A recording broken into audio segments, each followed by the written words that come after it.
ይህን ቪዲዮ የምታዩቶቼ እባካችሁን ይህን ፎቶ በደንብ ለመመልከት ሞክሩ። አላህ ወጥቶ ከመቅረት ከድንገተኛ አደጋ ይጠብቀን። ወላሂ በጣም ያሳዝናል። ገና በመጣች በ6 ወሯ። አሰላሙ አለይኩም ወራህመቱላሂ ወበረካቱ። ክርስቲያን ወገኖቼ ሰላም ብያለሁ። እንዴት ናችሁ? እኔ ያለው አልሐምዱሊላህ። ሜሙ ሸካሪት ነኝ። ዛሬም በአዲስ ቪዲዮ መጥቻለሁ። አብራችሁኝ ቆዩ።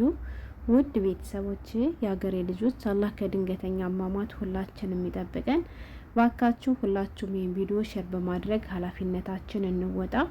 ቀደም ሲል ፎቶዋን ያያችኋት እህታችን እንግዲህ እንደ ማንኛውም ሰው ሰርቼ ያልፍልኛል፣ ሰርቼ ለወጣለሁ ብላ ተሰዳ ያሰበችው ቀርቶ ያላሰበችው ገጥሟት ገና በመጣች በ6 ወሯ በሳውዲ አረቢያ በሪያድ እንግዲህ ህይወቷ እንዳለፈ እየተነገረ ነው ማለት ነው። እውነት ለመናገር እንደ ሶስት ታስቡት በጣም ያማል።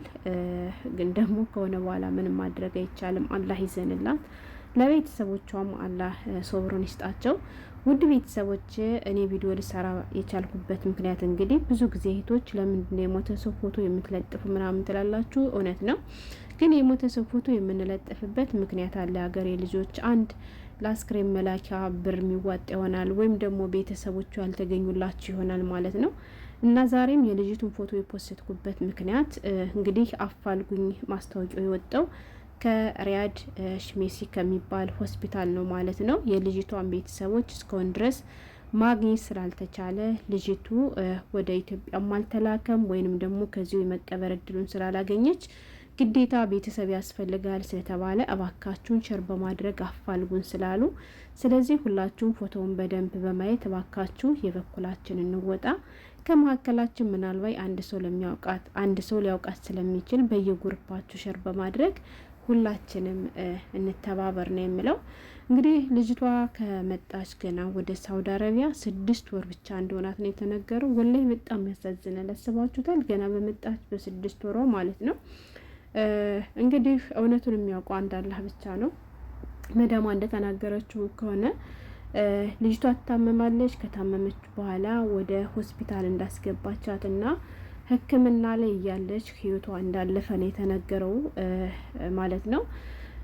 ማለት የተለቀቀውን ፎቶ አይታችሁታል። ከዚሁ ከሐኪም ቤት የወጣ ፎቶ ነው። ልጅቷ ስሟ ሀሊማ ነው የምትባለው እና ማለት ልጅቷ የመጣችው በጠለብ ነው ተብሏል። ህገ ወጥ አይደለችም፣ ህጋዊ ነች። ስለዚህ ህጋዊ ከሆነች ደግሞ የራሷ ፓስፖርት ይኖራታል ማለት ነው። ፓስፖርቷ ላይ ደግሞ ሁሉም ነገር ሀታ ወረዳው አካባቢዋ ሳይቀር ይጠቀሳል ማለት ነው። ሙበስ ሆኗ ብቻና ለምን ሌላውን ነገር ማዕረብ እንደፈሩ አላቅም።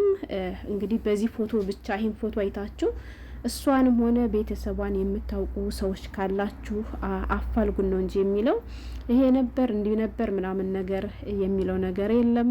ወይም ደግሞ ሌላ የወጣ ምናምን ነገር የለም። ብቻ ልጅቷ ሀሊማ እንደምትባልና ምን ይላል ባላ ሸርሸር አድርጉ። ይች በምስል ላይ የምትመለከቷት እህታችን ሀሊማ ገመቹ ትባላለች። ሳውዲ አረቢያ ከመጣች 6 ወሯ ነው እና ሞታለች። በፎቶዋና በስሟ የምታውቁ ካላችሁ ሪያድ ሹሜሲ ሆስፒታል ውስጥ ይህን ፎቶ ይዛችሁ በመሄድ እንድትቀብሯት ተባበሩን ነው የሚለው። እንግዲህ ቤተሰቧ ቢገኝ በኤምባሲው በኩል ህጋዊ ከሆነች ወደ ሀገር መላክ ይቻላል። ነገር ግን እስካሁን ድረስ ማንነቷ ስላልታወቀ የት እንዴት አካባቢ እንደሆነ ለምን እንደተደበቀ አላውቅም እንጂ ማለት እንዳልኳቸው እውነት የልጅቱ አሟሟት የልጅቱ ሁኔታ ቢያስጨንቃቸው ኤምባሲው አሰሪዎቹ አልጠፉም። በነገራችን ላይ በአሰሪዎቹ አማካኝነት ፓስፖርቷን ተቀብለው ሁሉንም ነገር ማየት ማረጋገጥ ይችሉ ነበር። ይሄን ለምን ማድረግ እንዳልፈለጉ አላቅም። ስለዚህ ይህን ነገር የሚያደርግ አካል ስላጣን ነው ያሉ። እንግዲህ ከሆስፒታል ነው የወጣው እንጂ ሲጀመር ኤምባሲው ጋር የደረሰ አይመስለኝም። ለምን ኤምባሲው ጋር እንዳልደረሰም አላቅም። ብቻ እስኪ ለማንኛውም እኛ ሸር እናድርገው፣ እኛ ሰበቡን እናድርስ ማለት ነው። እና እንዳልኳችሁ ሴትዋ ታመመችብኝ፣ ከዚያም ህክምና አስገባኋት።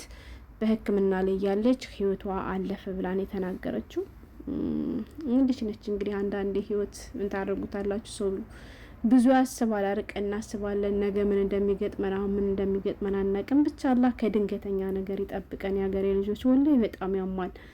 አስባችሁታል? እህኔ ልጆች ሊኖሯት ይችላሉ፣ እናት ልትኖር ትችላለች። ብቻ ከባድ ነው የስደትን ሞት እንደው ለማንም አይስጠው። የስደት ሞት አንድ ሞት ብቻ አይደለም 2-3 ሞት ነውና አላህ ወጥቶ ከመቅረት ሁላችንም ይጠብቀን ነው የምለው። ለሷም አላህ ይዘንላል፣ ለቤተሰቦቿም አላህ እንግዲህ ሶብሩን ይስጣቸው። ግን ባካችሁ ሸር አድርጉት በግሩፓችሁ። ምናልባት አንድ የሚያውቃት ሰው ሊገኝ ስለሚችል በተለይ የኦሮሞ ልጆች ሆናችሁ ማለት ነው። እንደሰማችኋት ስሟ ሀሊማ ገመቹ ነው። ስለዚህ እንደዚህ ያለ ገመቹ የሚባል ስም ብዙ ጊዜ ወደ ኦሮሚያ ክልል ነው ሲባል የምሰማውና ባካችሁ በግሩፓችሁ ሸር በማድረግ የእህታችን ቤተሰቦች እናፋልግ ነው የምለው። እንግዲህ ሁላችንም አላህ ይጠብቀን። እንደዚህ ካለ ነገር ከባድ ነው እና ፎቶዋ በደንብ ይታያል። ቀረብ አድርጋችሁ ለማየት ሞክሩ። መግቢያ ላይ ቪዲዮውን አቆማችሁ ማለት ነው። ይህን ለማለት ነበር የመጣው። ስለተከታተላችሁ አመሰግናለሁ። በሌላ በተሻለ ቪዲዮ እስከምንገናኝ ሰላም ሁኑልኝ።